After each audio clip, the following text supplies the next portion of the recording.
This is when.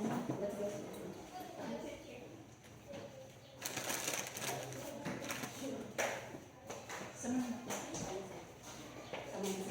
Oo, pero ako na lang yung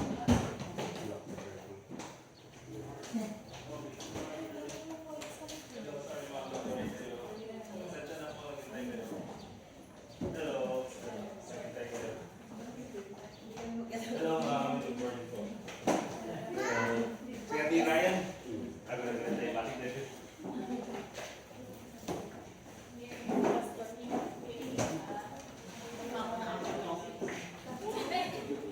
Nakakas na po rin kayo. Labit na. Thank you. Thank you. Batang din ito.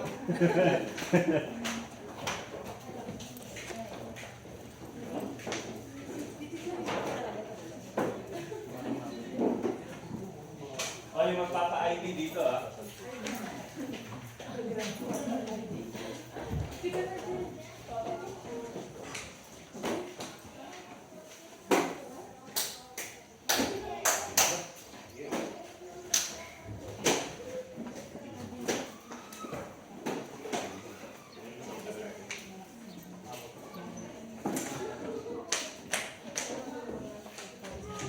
Mic test. 1, 2, 3. Mic test.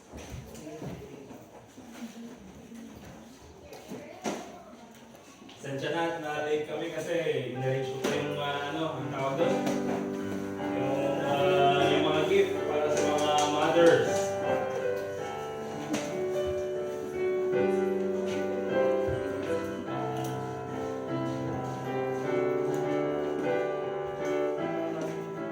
Sige, yung mga dyan sa labas, nakasali dito sa congregation, pasok na po kayo at we'll start immediately sa ating first service.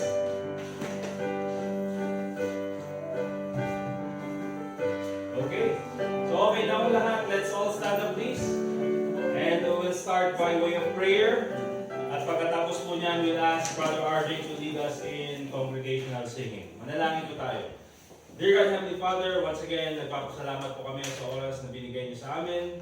Ito'y kami, Apo Diyos, nakasangkot ito'y meeting place me. Thank you, Brother. Thank you, Apo Diyos, the safety, ito nga iwan mo kinyami. Salamat, Apo, sa lunat mo at ngayon pabulod mo kinyami, Apo Diyos. And we pray for this time, Apo, masikaman ng team mapadayawan, kadagiti aramidon mi. Especially, Lord, sa aming pong mga kantahan, ganoon din po sa lesson na pag-aaralan namin ngayong umaga ito. So once again, Panginoon, salamat po sa iyong paggabay sa amin, salamat sa iyong pag-ingat sa amin, and also pray in the name of the Lord Jesus Christ. Amen. Remain standing please, Brother RJ. Let's sing po page 3, Jesus paid it all. Page number 3, ikaw tayo na may kagalaman. Amen? Amen. Amen. On page number 3, Jesus paid it all.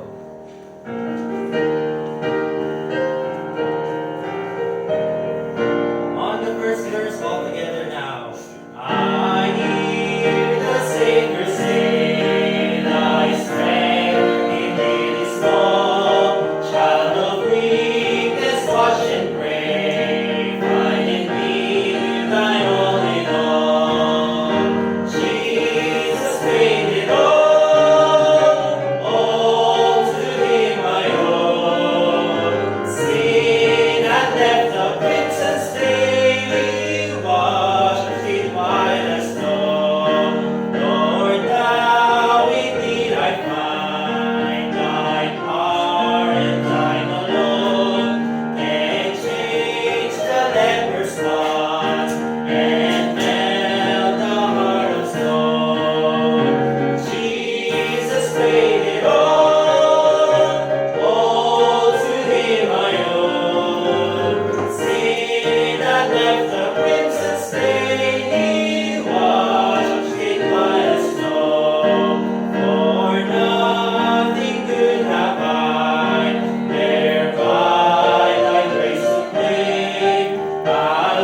mga kapatid, kantahin naman po natin, Lead Me to Calvary, page 15, page 15, page 15, Lead Me to Calvary.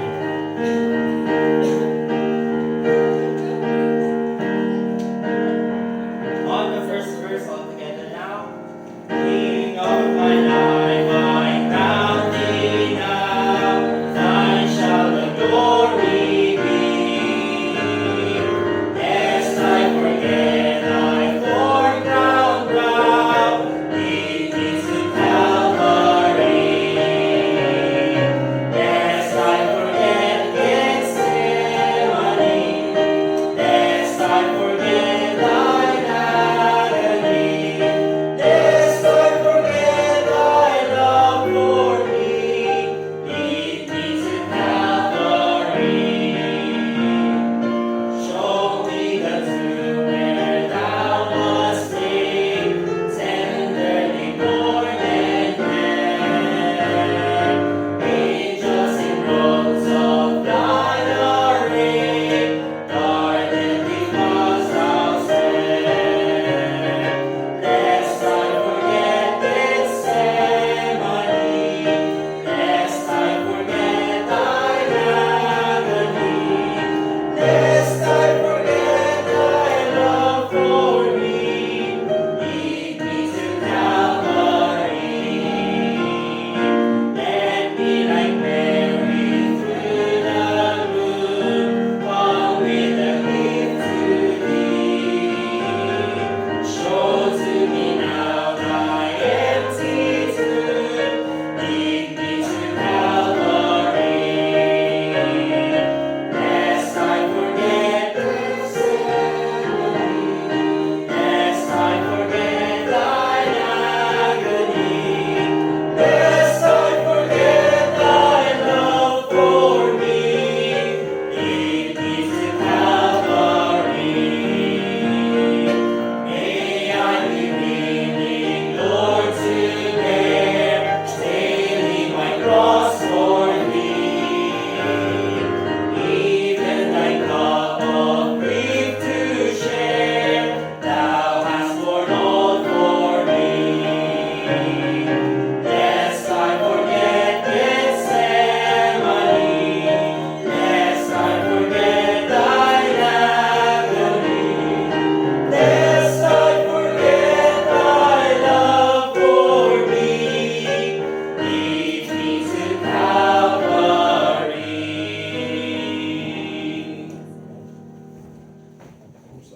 Thank you, Brother RJ. We'll proceed po doon sa ating lesson ngayong umagang ito, doon sa ating discipleship lesson. Brother RJ, pakitulungan si Brother Kenny, please.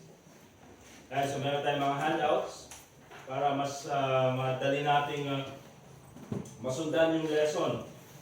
And again, tulad po nung sabi natin, na itong mga lesson na pinag-aaralan natin, pwede kayong mag-take notes dyan sa handouts para kapag ituturo nyo sa iba, meron kayong sariling idea. Okay?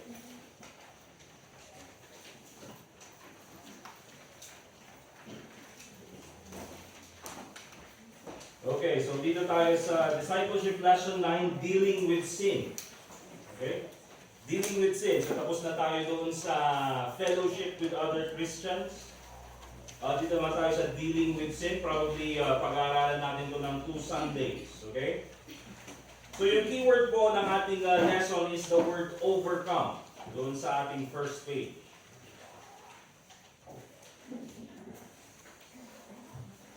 Okay?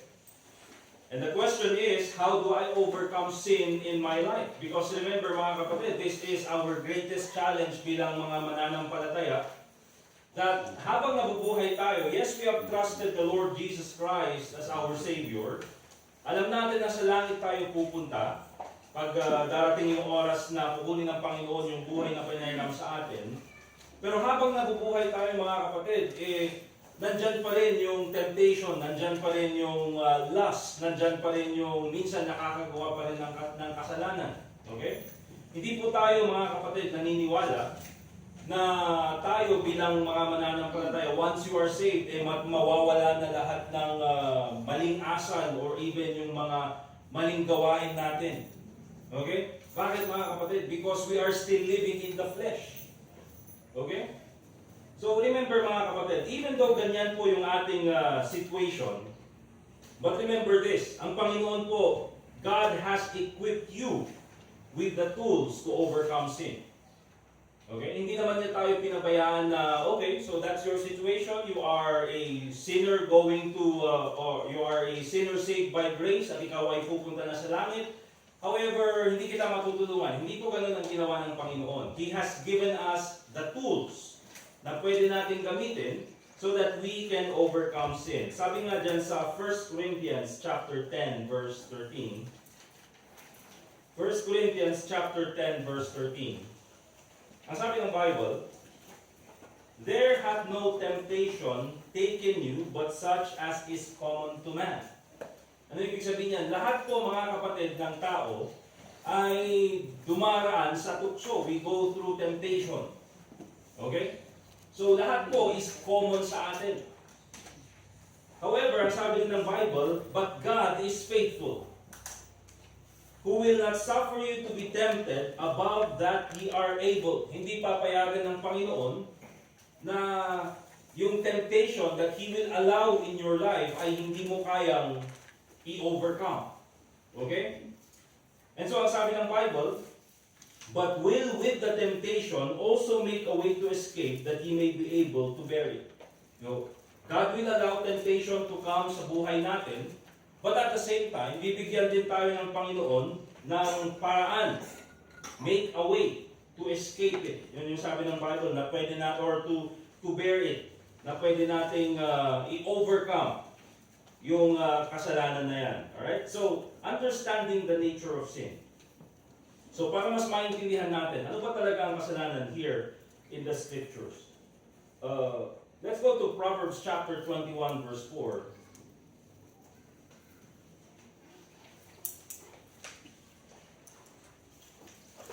At makikita natin mga kapatid, na in every aspect of our life, sin is present. Proverbs chapter 21 verse 4. Ang sabi ng Bible, an high look. Pag sinabing high look, hindi ito yung pinagnatumot mata na dahil yung tisamot yung mata na ang kakapsa. Pag sinabing an high look, mataas yung tingin niya sa kanyang sarili. Okay? Alam niyo pagka, di ba yung mga tao usually, pagka nakikita nyo naglalakad sila nakaganon. An high look. Okay? So, mataas yung tingin niya sa sarili niya, and therefore, mababa yung tingin niya sa ibang tao. Alright? An high look, the Bible says also, a proud heart and the plowing of the wicked is sin. So, isa sa mga kasalanan that we struggle from every day, mga kapatid, every day, is pride. Hindi po nawawala yan, mga kapatid. Nandyan yung ego, nandyan yung pride. Okay? Na minsan hindi natin mapakawalan. I mean, kaya nga po mga kapatid, kung titignan natin, bakit may mga simpleng bagay na pinag-aawayan lang, madali lang naman ayusin, pero bakit nauuwi sa suntukan, minsan nauuwi pa sa kamatayan? Bakit? Because of pride. Minsan sa isang, kalsada, merong dalawang driver, magkakainitan ng ulo. Bakit? Because of pride. Ba't di mo ako pinagbigyan? Bakit? Kailangan ba kitang pagbigyan? Ba't di mo ako pinasingit? Ito yung aking right of way. Okay? Saan mo kinuha yung lisensya mo? So later on, mamaya nag-aaway na. Bakit? Because of pride. Simpleng bagay lang mga kapatid, na okay, sige, mauna ka na lang. Pero because of pride, nagiging malaking bagay. And same with us, mga kapatid.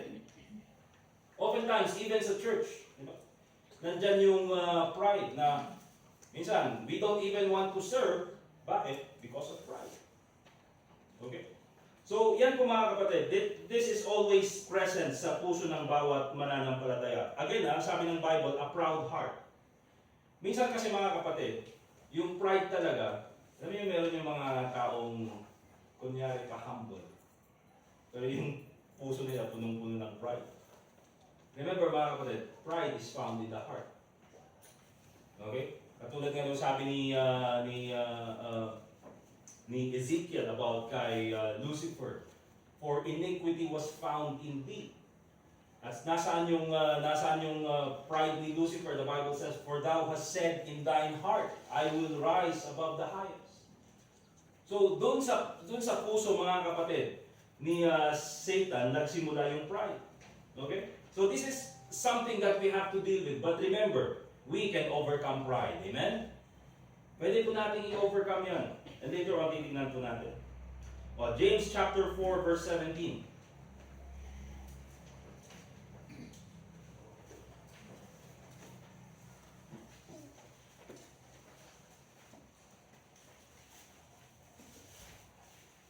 Yan ba yun, yung nag-away na yung sa bandang Trancoville yata. Yung nag-away na dalawang, yung isa taxi driver, yung isa driver ng jeep. Ang sabi yata nung yung driver ng jeep, ako'y nagmadikitang din niya. Bakit ang sama ng tingin mo sa akin? Okay? Tapos sabi nung yung taxi driver, syempre hindi umiimik. Pero yung driver ng Trancoville yata is galit na galit. Ewan ko anong reason. Nagmatigaming kita na kanya. And then later on, pinakita na yung driver pala ng taxi driver team. Duling na yun. So kami nagmatigaming kanya. Duling gaya. Minsan, dahil lang sa pride, nagkakaroon ng away mga kapatid. James chapter 4 verse 17. Ano ka na ba, Brother RJ? Please. James 4:17. Therefore, to him that knoweth to do good and doeth it not, to him it is sin. Therefore, to him that knoweth to do good, but doeth it not, to him it is sin. So, basically mga kapatid, it is sin to do the opposite of what you know is right. Alam mo ito yung tamang gawin, pero hindi mo ginawa, ang sabi ng Bible, it is sin. Okay? Alam mo na tama na tumulong sa kapwa-tao, alam mong tama na, mag-share ng gospel, alam mong tama na pumunta sa church, alam mong tama itong mga bagay na gawin na ito. Pero dahil hindi mo ginawa, the Bible says it is sin. So, pag sinabi natin kasalanan mga kapatid, this is not something that we only commit, but this is also something that we omit. Okay, yung mga bagay na hindi natin ginagawa. Akala natin siguro pag sinabi natin, oh, I will overcome sin by not doing anything. So, wala ka na lang gagawin dun sa bahay mo. Okay, magstay ka na lang doon para iwasan mo yung kasalanan. But if you omit to do the right thing, you are also sinning against the Lord. I mean, kung titignan natin mga kapatid, lahat po tayo walang kawala sa kasalanan. Kaya nga sabi ng Bible, for all have sinned and come short of the glory of God. Okay? 1 John chapter 3 verse 4.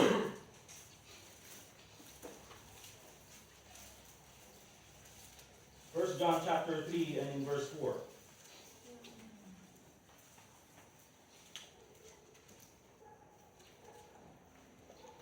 The Bible says, whosoever committeth sin transgresseth also the law. For sin is the transgression of the law.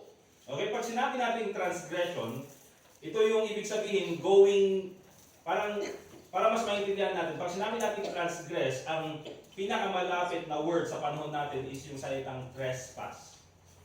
Okay? Pag sinabi natin trespassing, lumampas ka dun sa boundary na hindi mo dapat puntahan. Okay? For example, nandyan yung fence, tapos nakalagay doon, no trespassing. And then, you went over the fence, that is called trespassing. Ganun din ang transgression mga kapatid. Okay? Ito yung fence ng salita ng Diyos. Ito yung mga dapat na hindi mo gawin. Pero ginawa mo, you went over the fence of the Word of God, therefore that is transgression. Okay? Now, ano yung mga bagay na sa salita ng Diyos that we have, let's say, sabihin na natin, we have transgressed with. The Bible says, thou shalt not steal. Okay? Sabihin natin, hindi naman ako Hindi naman madala yung aking mga kasalanan na. 10 pesos lang naman yung ginupit ko. Again, still, it is sin, the Bible says. Alright? Masabi ng Bible, thou shalt not kill. O, hindi ako pumatay. Minsan, hindi ako pumatay. Pero ang sabi ni Jesus Christ, tinignan mo yung kapatid sa pananampalataya with the intent, dahil sa galit mo, sa isip mo, pinatay mo na siya. It's the same as murder. Sabi ng Bible. So again, mga kapatid, it is sin to break God's law. Ito ba? 1 John chapter 5 verse 17, since nandiyan na po tayo. 1 John chapter 5 verse 17.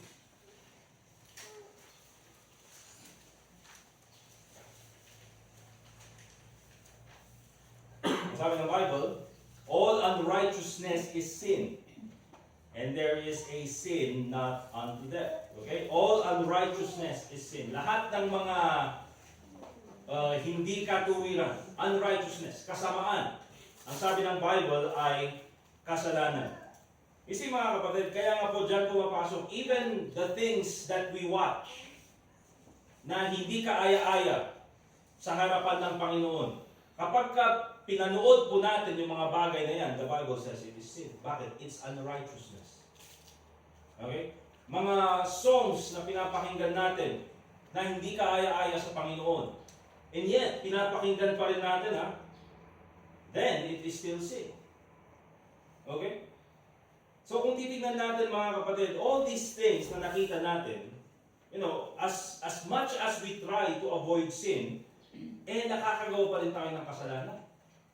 However, tulad nga ng sabi ng Bible, we can still overcome this. Now, second thing na titignan po natin, kailangan natin maintindihan, bakit kaya kahit na saved na ako, I know I trusted the Lord Jesus Christ as Savior. Ako ay nagtiwala sa Kanya, nanampalataya sa Kanyang ginawa sa cross, na siya ay namatay, nilibing at muling nabuhay. Pero bakit kaya ako gumagawa pa rin ng kasalanan? Okay?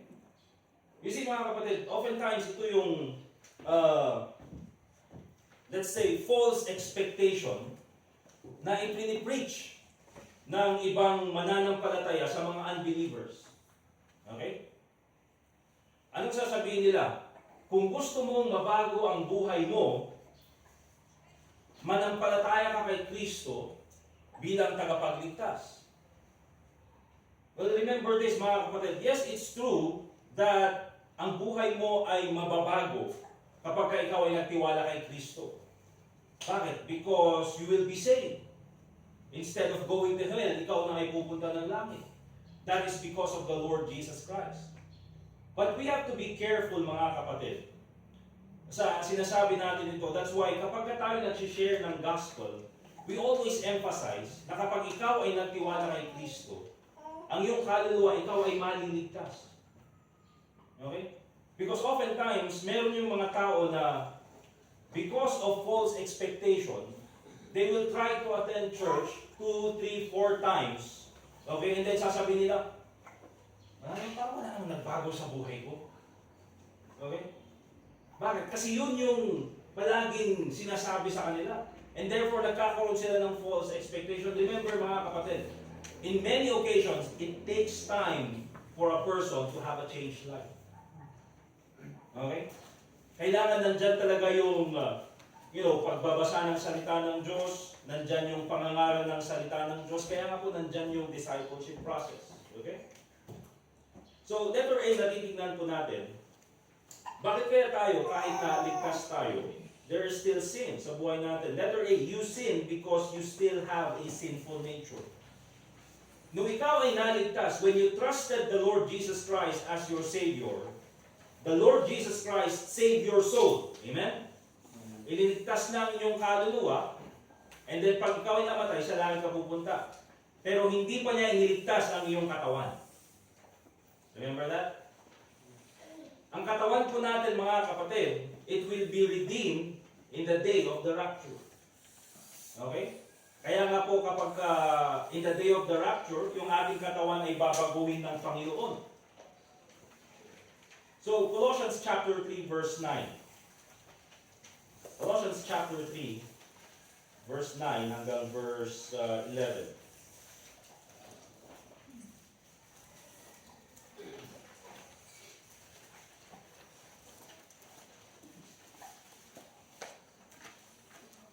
Bible says, lie not one to another, o kayong magsinungaling sa bawat isa.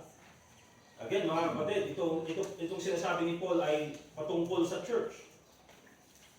So bakit kailangan magbigay ni Paul ng warning na ganito sa church? Because even sa loob ng church, people are lying with each other. Okay? May kasinungalingan, even dito sa church ng mga Colossians. Ang sabi niya ganyan, seeing that ye have put off the old man with his deeds, and have put on the new man, which is renewed in knowledge, after the image of him that created him, where there is neither Greek nor Jew, circumcision or uncircumcision, barbarian, Scythian, bond nor free, but Christ is all and in all. Oh, sasabihin natin, o kaya ngayon yung sinasabi ni Paul, we have put off the old man. But oftentimes kasi ang nangyayari dyan, mga kapatid, yes, we put off the old man, okay? But there are times na kapag tayo, we are backslidden, binabalikan natin yung dating gawain natin. Okay? Kaya ngayon yung sinasabi ni Apostle Paul, we still have this sinful nature. Nandito pa rin tayo sa laman. Kaya imagine mga kapatid, oftentimes you cannot expect na ang isang tao, especially for example, 35 years siya. 35 kasi ako, 35 ako, di ba? So 35 years siya na namuhay sa mundo, hindi niya nakilala si Kristo bilang tagapagligtas, wala siyang background sa church, at kaya nga for 35 years ay, namuhay siya sa kasalanan. Nasanay sa kasalanan. Yung kanyang katawan is nasanay sa kasalanan. Okay? And then, nung siya ay naligtas, you cannot expect na after 1 week or after 1 month, mawawala na niya lahat ng mga bisyo niya. Hindi po mga kapatid. Bakit? Because even though he is saved, yung kanyang katawan is hahanap-hanapin pa rin yung kanyang kasalanan. Alright? That's why we have a sinful nature, kaya po tayo minsan nakakagawa pa rin ng kasalanan. Alright? Another one, mga kapatid, you sin because your old nature draws you into sin. Ito yung sinasabi ko, mga kapatid.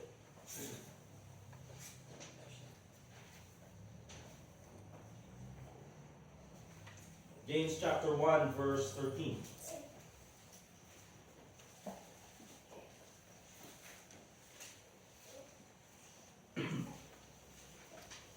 James chapter 1 and in verse 13.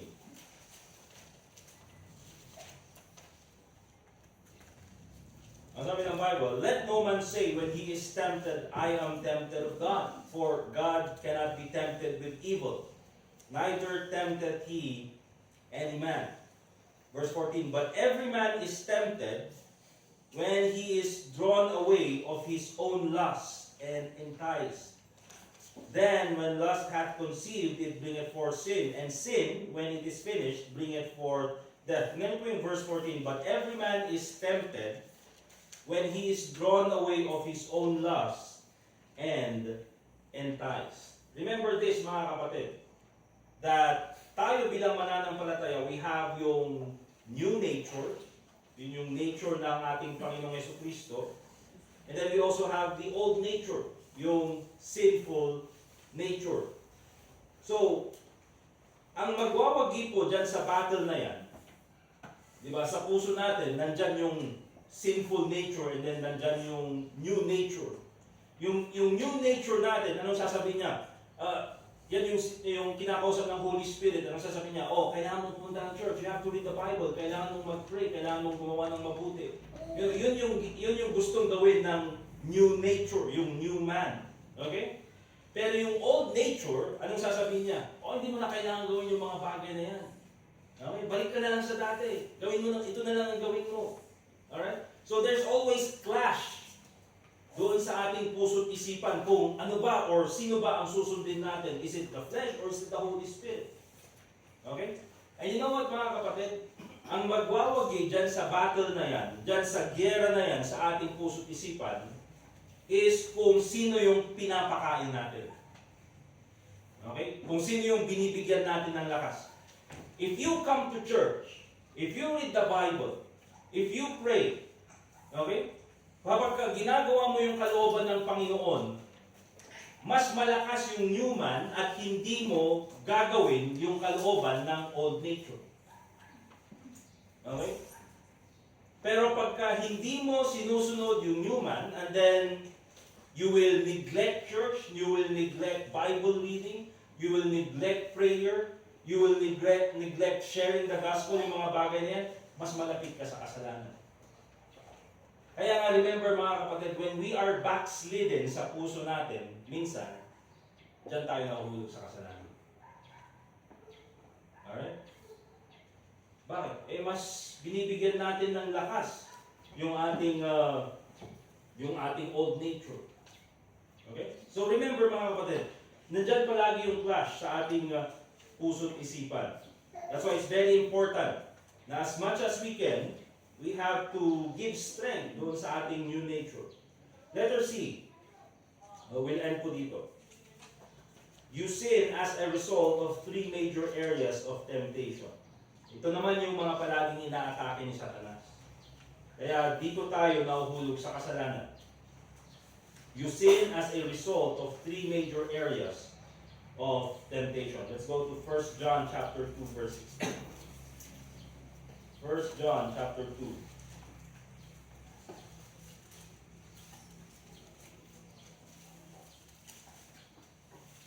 And in verse 16. Ang sabi ng Bible, for all that is in the world, the lust of the flesh and the lust of the eyes, and the pride of life is not of the Father, but is of the world. Okay, so nandyan po yung tatlo, the lust of the flesh, the lust of the eyes, and the pride of life. So yan po yung tatlong aspect sa buhay natin na palaging, natetempt. First of all, nandyan yung lust of the flesh. This is the temptation to satisfy the desire of your body. Okay? And yung lust of the flesh. Merong gustong gawin yung katawan mo, okay, na against dun sa tinuturo ng salita ng Diyos. And kapag of course, sinundan mo yung lust ng iyong katawan, then you will fall in sin. Okay? Lust of the flesh. Lust of the eyes naman, the temptation to become covetous, yung mga bagay na nakikita natin. Remember this. And ito palagi kong sinasabi sa church. Oftentimes, kung ano yung mga palagi nating tinitignan, those are the things that we covet. Okay? Subukan nyo ito mga kapatid. Diba? Wala ka namang planong bumili ng kahit ano. Wala ka namang planong bumili ng kahit anong bagay. Kasi nga, nasa idea mo na gusto kong magtipid. Wala kang planong bumili ng kahit ano. But then, pumunta ka sa SM. Pumunta ka sa department store. Naglakad-lakad kang ganyan. Wala ka namang planong bumili. Pero sa sobrang dami ng nakita mo, mamaya, ang dami mo ng bitbit. Wala ka namang planong bumili, di ba? Pero dahil ang dami mong nakita, uy, ganda na lang. Save.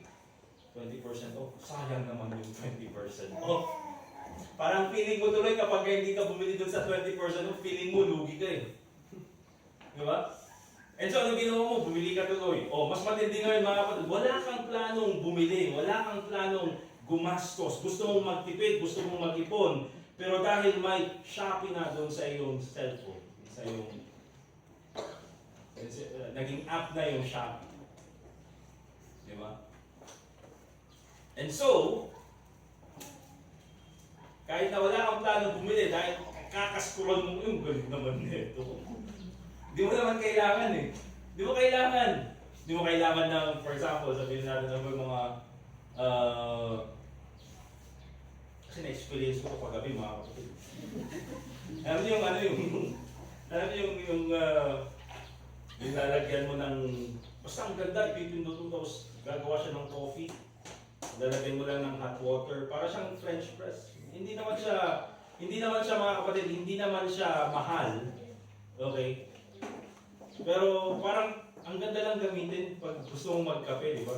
Lagyan mo siya ng hot water, pindot mo lang, hindi naman siya battery, hindi naman siya electrical, pindot mo lang tapos, basta may coffee ka na after.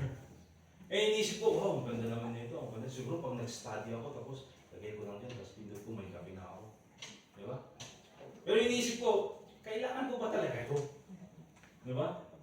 Meron naman ng dating French press, yun na lang yung gamitin ko. Okay? So anong ginawa ko na lang? Add to cart. Bakit? Kasi pag add to cart, at least may feeling na, oh, di ba? Tapos na yung transaction. Pero hindi mo bibili. Hindi mo na-expect na i-deliver sa'yo, pero at least naka-add to cart. And then sana maubos na ito. Maubos na ito para hindi ko na ano yung tawag doon? Check out yun. Para hindi ko na i-check out. Alright? Bakit mga kapatid? Lust of the flesh. Advertising. Okay? Kaya nga minsan kahit na ayaw mo, pero kaya nga yung billboard. Diba? Wala ka namang plano po pero dahil nakita mo sa billboard. Yeah. And of course, number 3, the pride of life. The temptation to be lifted up in pride. Yan po ang desire ng tao, mga kapatid. Ang desire ng tao ay ma-recognize. Ang desire ng tao ay palakpakan ng ibang tao. Ang desire ng tao ay sila yung mga maging pinakamagaling or pinaka-the best for the sake na sila ay matawag na pinaka-the best. Okay? And oftentimes, nandyan po yung last na yan. Let's go to Genesis chapter 3, verse 1 to 6. Ito po yung ginamit ni Satan kay Eve. Nung siya po ay nahulog sa kasalanan.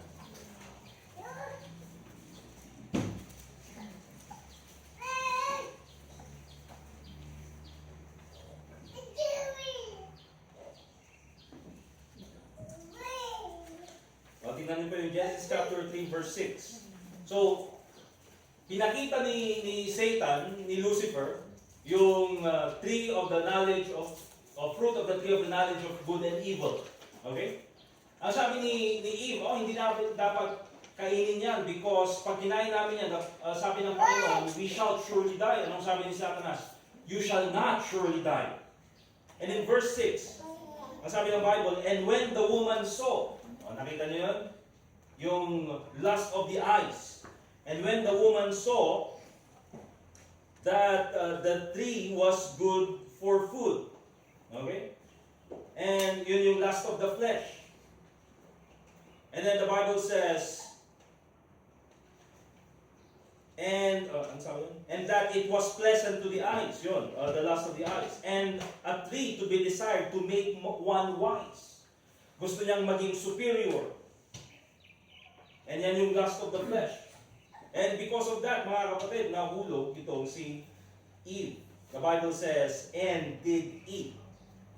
And gave also unto her husband with her, and he did eat. So, titignan natin mga kapatid, bago nahulog sa kasalanan itong si Eve, she was tempted dyan sa tatlong aspect na yan. The lust of the flesh, the lust of the eyes, and pride of life. Even po kay Jesus Christ, yan yung ginamit ni Satan. Let's go to Matthew chapter 4.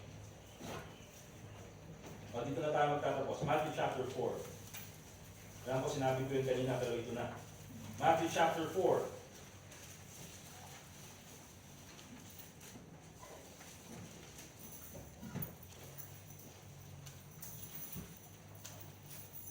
Okay? So titignan natin yung sa verses 1 to 13. Anong ginamit ni Satanas to tempt the Lord Jesus Christ? Unang-una, Jesus was tempted to turn the stones into bread. O kung talagang ikaw yung anak ng Diyos, make these stones into bread. Okay? Yan yung lust of the flesh. Again, naalam ni Satanas that during that time, the Lord Jesus Christ was hungry. Kaya minsan, kung saan tayo nahihina sa ating buhay, diyan tayo atakin ni Satanas. Okay? Lust of the eyes. Jesus was shown and offered all of the kingdoms of the world in a moment of time. Anong sabi ni Satanas? Bibigay ko sa iyo lahat ng mga bagay na ito. Okay? Lahat ng kingdoms ng mundong ito as long as you worship me. That's the lust of the eyes. The pride of life. Jesus was tempted to prove that He was the Son of God by jumping off of the temple. O sige nga, i-prove mo nga na ikaw yung anak ng Diyos. Di ba? Kasi sabi kapag ikaw ay tatalon dito sa building na ito or dito sa mount na ito, yung mga angels ay darating at mag-minister sa iyo or ikaw ay catch. Okay? Sasalwin ka ng mga anghel. So all those things, mga kapatid, ginamit din ni Satan kay Jesus Christ. Kaya important note, Jesus faced the same temptations that we do. And yet, He did not sin. Anong ibig sabihin niyan, mga kapatid? We can overcome sin. Okay? Jesus overcame His temptation by quoting Scripture. Man shall not live by bread alone. Yun yung sabi ni Jesus Christ. While we can never be completely without sin, we can learn to overcome the temptations of life by standing on the authority of God's Word.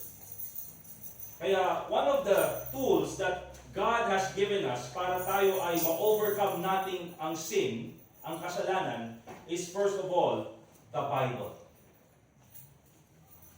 Kaya palagi natin sinasabi, mga kapatid, so that hindi mapuno ang iyong puso ng temptation para ikaw ay magkasala, start your day by reading the Word of God. Start your day by prayer. Kaya nga natin palaging sinasabi sa church natin and palaging sinasabi sa iba't ibang mga churches, yung quote na it's either the Bible will keep you away from sin or sin will keep you away from the Bible. Kung gusto mong lumayo sa kasalanan, stick to what the Bible says. Read what the Bible says. Kung gusto mo namang maging malapit sa kasalanan, just neglect the Bible. Huwag ka nang magbasa ng Bible, mas malapit ka sa kasalanan. So sin will keep you away from the Bible or the Bible will keep you away from sin. So remember, mga kapatid, kaya po tayo, we have our Sunday services, our Wednesday services, nang sa ganun ay tayo po ay ma-encourage na galing sa salita ng Diyos. And hindi lang yan. Of course, pag uwi natin, meron tayong Bible na pwede natin basahin. Amen? So, it's not an excuse na sasabihin natin, ang daming temptation sa paligid natin, hindi ko kayang overcome. Well, yung example ni Jesus Christ, He was able to overcome it by the Word of God. Ang sasabihin natin, hindi naman ako si Jesus Christ. Yes, hindi ikaw si Jesus Christ, pero ang kalooban ng Panginoon is that you will be like the Lord Jesus Christ. Okay? So remember, mga kapatid, yun po yung first part ng lesson natin dito sa dealing with sin. Yung second part, we'll finish it by next Sunday. Okay? Let's pray. Dear God, Heavenly Father, once again, we thank you for this time na kami po ay nakapakinig ng iyong salita. We thank you, dear Lord, for your protection towards us. I pray, Lord, na ikaw po muli ang maging gabay namin sa oras na ito. Ikaw po muli, Panginoon, ang mabigyan ng kalwalatian sa lahat ng gagawin namin. Lord, please bless the fellowship and also galing din po sa aming preparation for the next service. Once again, Panginoon, salamat sa iyong paggabay sa amin and all this we pray in the name of the Lord Jesus Christ. Amen. Okay. Alright, so meron tayong 10 minutes na break, mga kapatid. And by 10 a.m. mag-start po tayo.